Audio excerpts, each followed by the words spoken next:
sini. Di video kali ini kita akan membahas sebuah drama asal Korea yang berjudul Squid Game. Drama ini mengisahkan tentang sebuah permainan bertahan hidup dengan hadiah uang 45,6 miliar won untuk siapapun yang bisa bertahan sampai di babak terakhir. Terdapat 456 pemain yang datang dari berbagai daerah di Korea dan masing-masing memiliki hutang yang cukup banyak. Oleh sebab itulah, dalam permainan itu mereka rela melakukan apapun agar bisa bertahan dan mendapatkan hadiahnya.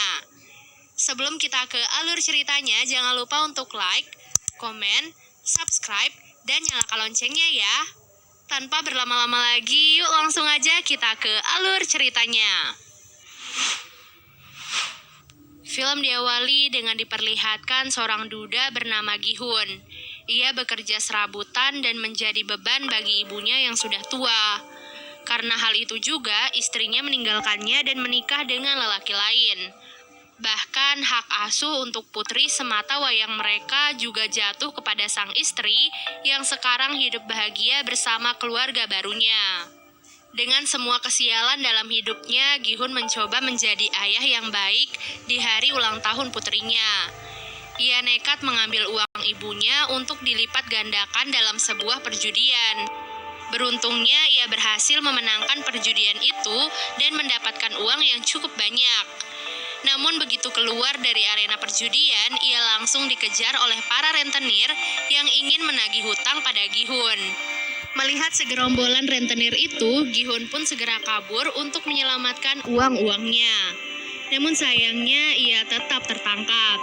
Ia mencoba bernegosiasi dan akan membayar separuh hutangnya dengan hasil kemenangannya hari ini. Namun saat ia memeriksa uangnya, ternyata semua uangnya telah hilang. Jadi saat proses pengejaran sebelumnya, ia sempat menabrak seorang gadis yang ternyata gadis itu telah mencuri semua uangnya. Nah, karena tak bisa membayar hutang, rentenir itu pun memaksa Gi-hun untuk menandatangani sebuah kontrak yang berisi bahwa jika Gi-hun tak bisa membayar hutangnya dalam waktu dekat, maka organ-organ tubuhnya akan diambil dan dijual oleh si rentenir. Semua kesialan hidupnya membuat ia frustasi karena di hari ulang tahun putrinya ia tak bisa membelikan makanan yang enak serta hadiah yang indah. Ia merasa telah gagal menjadi ayah yang baik untuk putrinya. Kini dalam hidupnya yang tersisa hanyalah kemalangan serta hutang yang tak akan sanggup ia bayar. Di tengah keputusasaannya itu, Gi-hun pun mendapatkan secercah harapan. Saat itu, seorang pemuda memberikannya sebuah tiket masuk ke dalam sebuah permainan.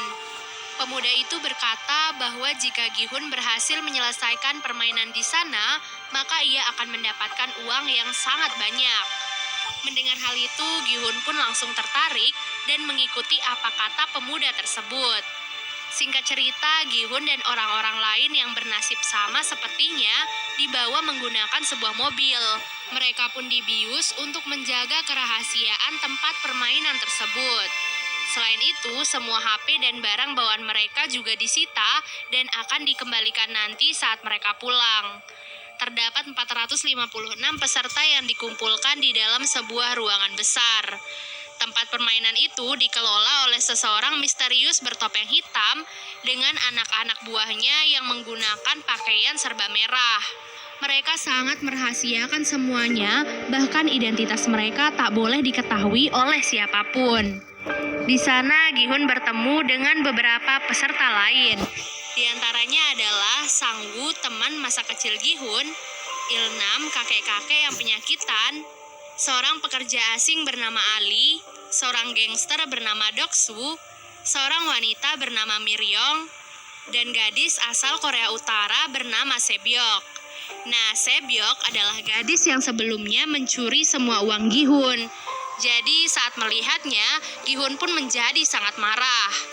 Namun belum sempat membalaskan dendamnya, para panitia pun datang ke ruangan mereka. Kemudian panitia menjelaskan bahwa selama di sana, mereka akan memainkan 6 permainan. Adapun beberapa aturan yang harus disetujui oleh para pemain sebelum memulai permainan, di mana pemain tidak boleh berhenti di tengah permainan. Lalu pemain yang menolak bermain akan langsung dieliminasi. Dan yang terakhir, permainan akan dihentikan jika mayoritas dari peserta menyetujuinya.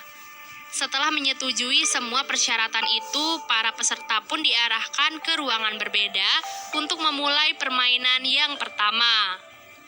Permainan pertama yang akan mereka mainkan adalah lampu merah, lampu hijau. Terdapat sebuah robot raksasa di ujung ruangan yang akan bertugas sebagai penjaga. Nah, saat sang robot berkata lampu hijau, para pemain diperbolehkan untuk bergerak secepat mungkin agar mereka bisa segera sampai di garis finish sebelum waktunya habis. Namun, saat robot itu berkata lampu merah, maka para pemain tidak boleh bergerak sama sekali. Karena jika ketahuan oleh si robot, maka mereka akan langsung dieliminasi. Terdengar cukup simpel ya, namun kenyataan yang sebenarnya jauh lebih mengerikan.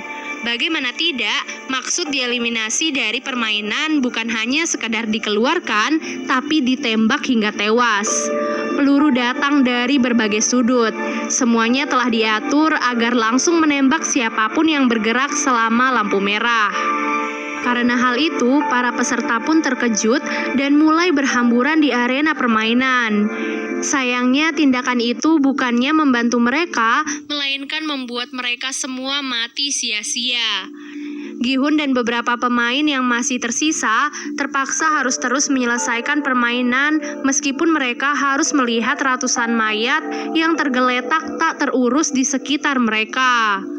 Mereka harus tetap berkonsentrasi agar bisa segera sampai di garis finish dengan aman dan tidak kehabisan waktu. Mereka yang sudah melewati garis finish sebelum waktu habis akan dinyatakan lolos dari permainan pertama dan berhak melaju ke permainan selanjutnya. Gi-hun yang sebelumnya tertinggal mencoba untuk berlari sekencang mungkin di detik-detik terakhirnya. Namun sayangnya ia malah terpeleset dan hampir jatuh. Beruntungnya Ali yang berada di belakang Gi-hun berhasil menarik bajunya sehingga ia bisa bertahan dan akhirnya lolos dari permainan pertama. Sedangkan mereka yang masih tersisa karena kehabisan waktu langsung dinyatakan kalah dan ditembaki satu persatu. Setelah menyelesaikan permainan pertama, para peserta pun kembali dikumpulkan di kamar mereka. Dari 456 peserta, kini hanya tersisa 201 peserta saja. Para peserta yang masih tersisa sangat ketakutan karena apa yang terjadi di permainan pertama. Alhasil, mereka pun sepakat untuk menyudahi semua itu dengan melakukan voting.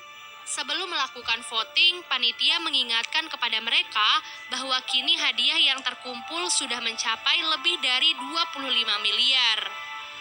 Hal itu diakumulasikan dengan jumlah para peserta yang telah gugur. Dan jika mereka memilih untuk berhenti dari permainan ini, maka mereka akan dipulangkan tanpa membawa uang sepeser pun. Hal itu tentu membuat mereka semua menjadi goyah. Namun pada akhirnya dengan selisih 1 suara saja, mereka pun sepakat untuk menyudahi permainan tersebut.